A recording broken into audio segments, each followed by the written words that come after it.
All right, SEC rundown time. Huge weekend ahead once again, down to 3 left before the SEC tournament.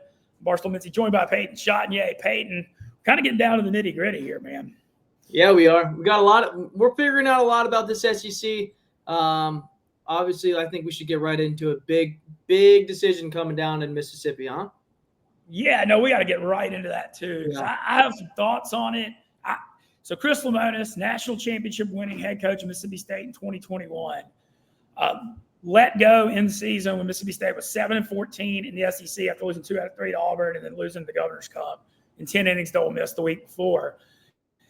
A lot of names already been thrown around for it, but I just want to start with, look, I thought Lemonis was getting let go in the offseason. Everybody knew this. But I was still surprised to see them do it during the year. They're still on the bubble.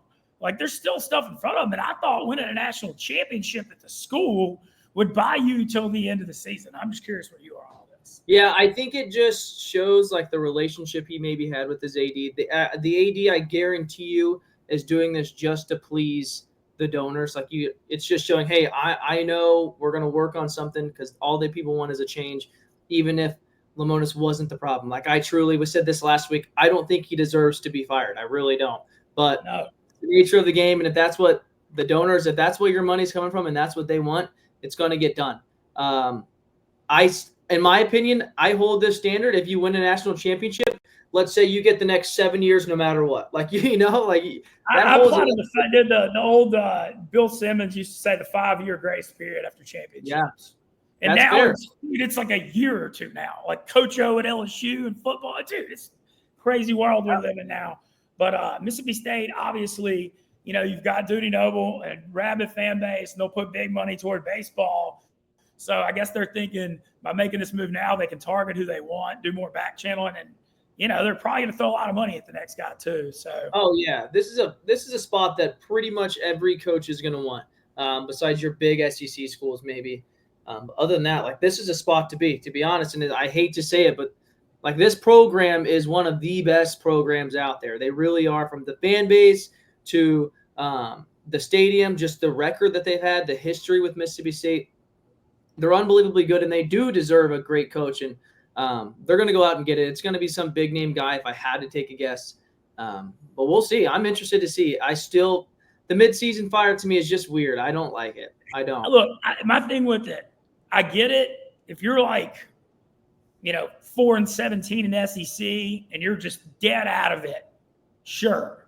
But they're still playing for a lot. They're literally just outside. After last week, they're outside the bubble, but that's nowhere near gone. And they're a pretty talented baseball team. And also, Lemonis last year, they were, many people thought they should have hosted a regional last year when they were the 2 seed at the Virginia regional, and they lost in the regional final. And so, I don't know, man. It's just a cold world, man. That's what I think. It's interesting. Yeah, they snuck in kind of last year. They surprised some people, but still, I go back to, like, if you look at the overall record, I understand Kentucky and the SEC has been better the past maybe 2 or 3 years than Mississippi State has. Kentucky overall this year is 25-17. Mississippi State's 26-19.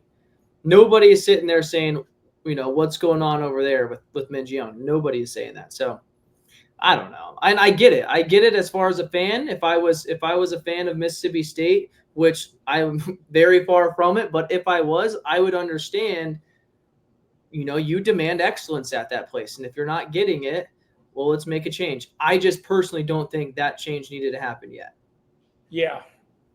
I don't know. I just thought the same thing. But anyway, so I guess probably we're going to get to all these games. So getting on the coaching speculation is probably a fruitless endeavor at this point, even though every name, all big names are getting, Yeah.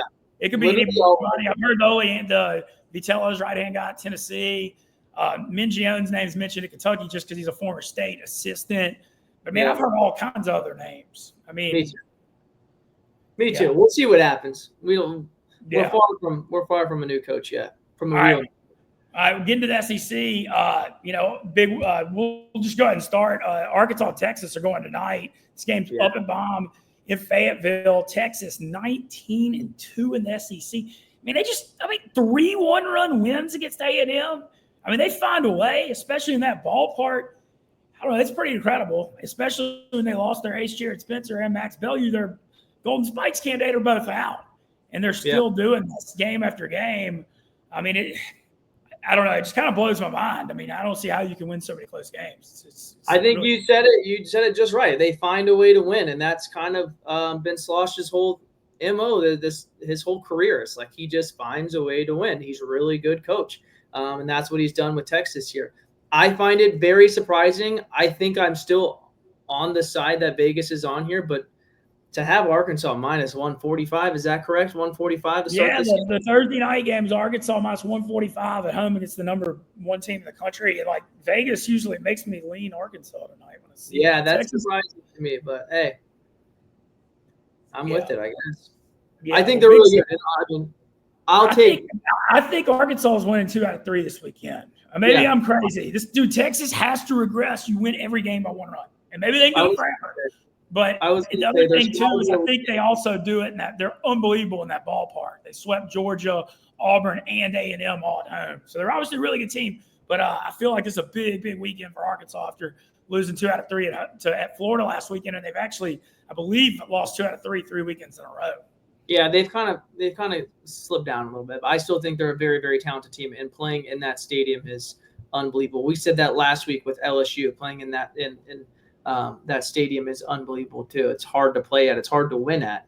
So that's why I'll take Arkansas this weekend. Yeah, I agree. But so they start Thursday night, and then the rest of the series we're going to run through them. Florida's at South Carolina. South Carolina 5-18 in the SEC. They obviously have been bad, except for the weekend they took 2 out of 3 from Ole Miss. Florida's getting it together. We've been talking about this. Mm-hmm. We've been mentioning it. I mean, they were 1-11 in the SEC. They swept Missouri, winning 2 out of 3 at home against Arkansas. Really, I think this Florida bunch is getting it together. I mean, I know they're winning 2 or 3. I'm going to say 2 out of 3. I'm going to say 2 out of 3. I almost said sweep, but South Carolina's not. I mean, they're not horrible. No, they really aren't. They're just losing because they're in the toughest league.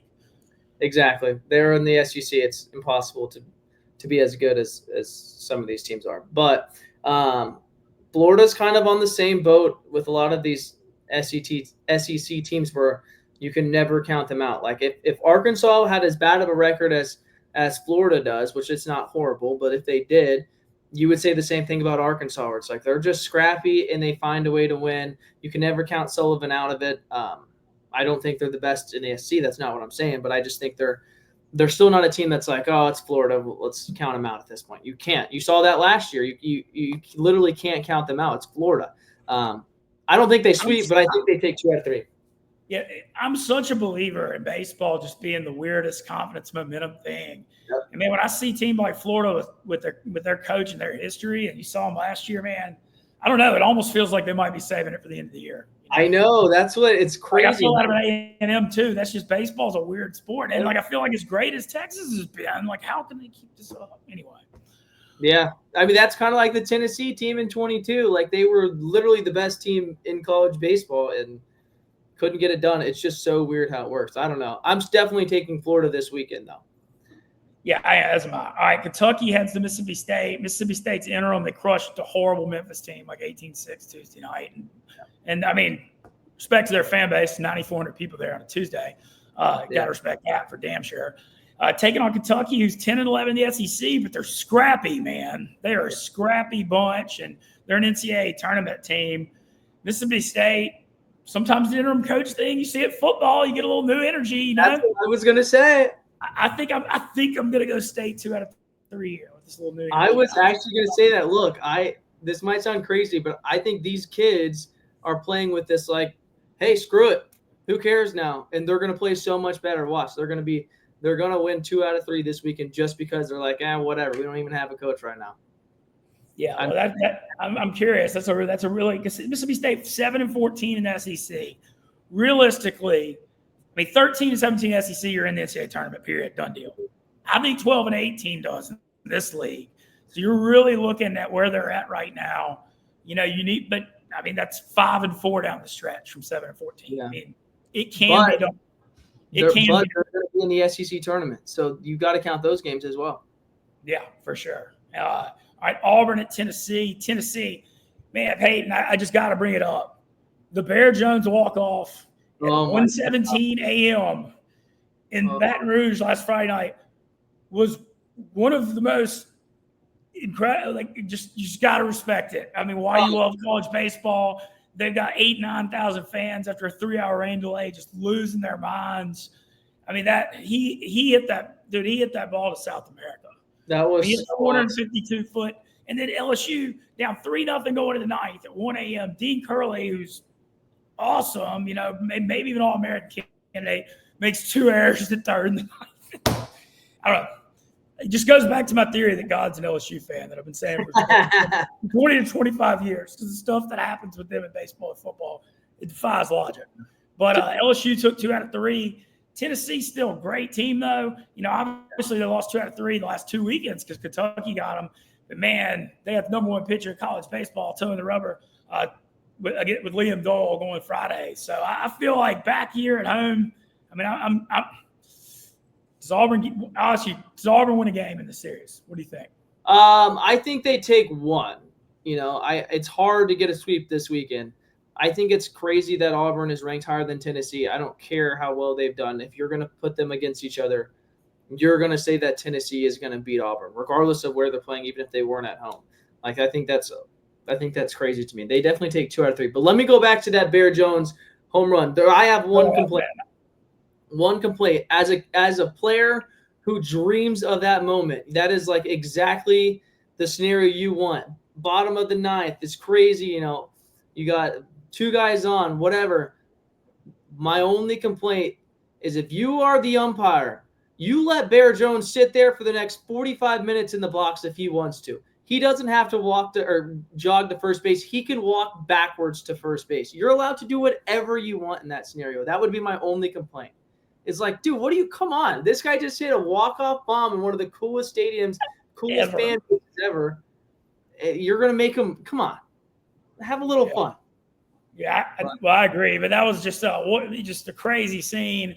And then they split the next 2 games, Tennessee 9-3 Saturday, and then LSU run-rolled them Sunday. I mean, just great series. I don't know. As far as like my ranking of Tennessee, I still feel, they should have won Friday. They should have won 2 out of 3 on the road. I don't think losing 2 out of 3 at LSU is a reason to dock our ranking. No. Anybody's ranking on them. So I think they bounce back. They're going to win Friday with Liam Dole for sure. Mm-hmm. Our question is, does Auburn get 1? I'll say 2 out of 3 and be conservative. You know what? Screw it. Sweep. Sweep. Trust your instincts. Don't be a bitch, man. If you're feeling Tennessee, bounce back. All right, Bama at Vandy. Ole Miss took 2 out of 3 from Vandy, but Vandy's still a top 10 or 11 RPI, and they did bounce back and win the Sunday game, run-rolling them. Hosting Alabama. Alabama having a really good year, 12-9 in the SEC too. I mean, this is a really, really good series. Should be back and forth. The question is, Vandy's pitching silence the Bama bats. That seems like this is a big series for both of these teams, kind of where they're at. Vandy's coming off a loss. Alabama's struggling more than they want to. I don't want this to be the case, but I definitely think Vandy takes this weekend. I was kind of a big Alabama fan coming in. I'm just a fan of Coach Vaughn. I think he's really good, and from what I've heard, he's just an awesome human being and somebody that you'd want to play for. But I think Vandy takes this series. They're still just a really good team. They're coached well. They're coming off a loss this weekend. They're at home. Hey, come on. Yeah, I tend to agree too. It's just so hard to win on the road in college baseball. Yeah. And Vandy's in a bounce back spot. Bama's in a good spot too, though, at 12-9 in the league. I mean, they're definitely having a great year. Many people think they have a good chance to host a regional if it were tomorrow. Georgia, quick. Is Missouri the worst team in the history of the Southeastern Conference? Are they going to win a game? I don't think they will. It hurts me, man. It hurts me as an SEC fan to see a team this bad. Like, it's I feel for them kind of, but at the same time, that would be crazy if they didn't win a single SEC game. Like, they didn't even really come in. They come close. Like, they would have. I don't remember. Maybe if there's been a 1-run game, it's been 1. Yeah, it's been bad. Here's my thing: is like, you just hired this coach, I think 2 years ago. You can't fire him yet, or are you already like, let's get rid of him? No, the AD came out and said we haven't put the allocated the NIL money here. I mean, he came out and got in front of it, and so it seems like he's taking one for his guy there, and that's interesting because obviously Missouri, maybe not a college baseball tradition. Dude, they throw huge money at NIL football. That's how they compete. Missouri has a really, really good collective for football. So you think, You don't have to, I'm not saying give millions to baseball, but throw them a few $100K, throw them something, But that's the problem we've talked about before, like in preseason stuff, is if you're a program that doesn't have the money to compete with these teams, it's gonna be so hard to compete. I think about that with why can't I think of the program I'm just talking about? Well, Anyways, it doesn't matter. If you're a smaller program like that, it's like you have no chance to compete, even though you should be a team that historically you were good. I agree. But anyway, they've got Georgia at home at Missouri. Georgia needs this. I feel like they're a really good team. They've just played the brunt of the tough part of the schedule, and so they're going to enjoy feasting and sweeping Missouri this weekend. Is basically the point. Probably what they need. We were kind of down on Georgia at the beginning of the year. They proved us wrong, and now they're coming back down a little bit. I hope they're good. I don't think they were quite as good as they were when they first started out this year. But all right, dude, LSU. We just talked to Jay Slavalette. LSU A&M, sick series. Atmosphere. Those schools hate each other too. Going back to like they played football in like the 80s, 70s, 80s, and 90s, and then there's actually an interesting. Houston is like tons of LSU and A&M people. It's like a battleground in there. Like there's so many LSU people in Houston. It's crazy. But anyway, no love lost here. Man, A&M, I'm just going to go ahead and say it. I think A&M's winning 2 or 3. I still think they're elite. I think they lost 3 close games to the number 1 team in the country, and that's what happens because this is baseball. And I think they come out and they win 2 or 3 here, and I still think they're really good, even at 8-13. I think they're really good, and I hope they win for Jace's sake. Just talking to him, what a cool guy. But to say that this LSU team that just beat Tennessee 2-3 series on an unbelievable weekend is going to lose to Texas A&M, that's 25-19 on the whole year. I just don't see it happen. I like I said, I wish it would for the Texas A&M community, but dude, there's just no way LSU's losing. All right. We're on opposite sides of this. I'm just such like a home field believer. But this is gonna be a great series. The matchup, Cade Anderson against Prager tomorrow night. Elite pitching matchup. Yeah, for sure. And A&M has shown like they are right there. They are so close. I'm telling you, they're good. I mean, they won 2 or 3 at Arkansas, 2 or 3 at Tennessee. They've been winning some tough midweek games. I'm not doubting that they got blown out at Texas. I feel different, but like that series was just. I mean, I can't imagine how upset they were about it. No, I agree. I'm not saying if you all of a sudden told me that A&M made a postseason run, made it to Omaha, I wouldn't say that you're absolutely crazy. This LSU team is really good. Yeah, no, I don't look. I'm a believer as well. Ole Miss at Oklahoma, sneaky good series here. Ole Miss, great week last week, winning 2 out of 3 at home against Vandy, winning the Governor's Cup. Definitely has momentum again. Weird trip to Norman, Oklahoma, rematch the 2022 National Championship Series. That you start in, probably brings back some memories. This is a sneaky tough one for Ole Miss, though. I mean, I'm a homer, and I'm going to say Ole Miss is going to win 2 out of 3, but I feel like it's going to go. One of the teams is going to win 2 out of 3 here. Oklahoma has a really, really good dude, this is a fun series. I mean, this is such a fun series for me just to think back on 2022. But I'll say this, and I mean this in no disrespect to Oklahoma. At that time, in my opinion, in 2022, Oklahoma was not the same Oklahoma that they are now. I think they are light years better now than they were in 2022. They made a great run, and it's hard to say that because they made it to the finals, and I understand that it's really hard to do that, obviously. But this team, in my opinion, is better now than they were in 2022. They're fun to watch. The Witherspoon brothers are great.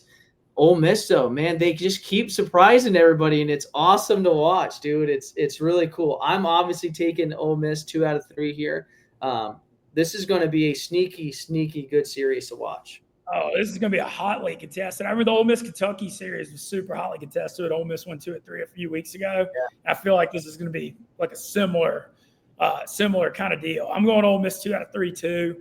I think Ole Miss's pitching staff. Oklahoma, like really good pitching. I don't think they have like necessarily the best offense. So I think Ole Miss's pitching staff and bullpen, which has been really good. I mean, I feel good about all 3 starters against them. Dude, Riley Maddox, dude, how about that game? How about the game he pitched? No, that was awesome to watch. I mean, And it's cool.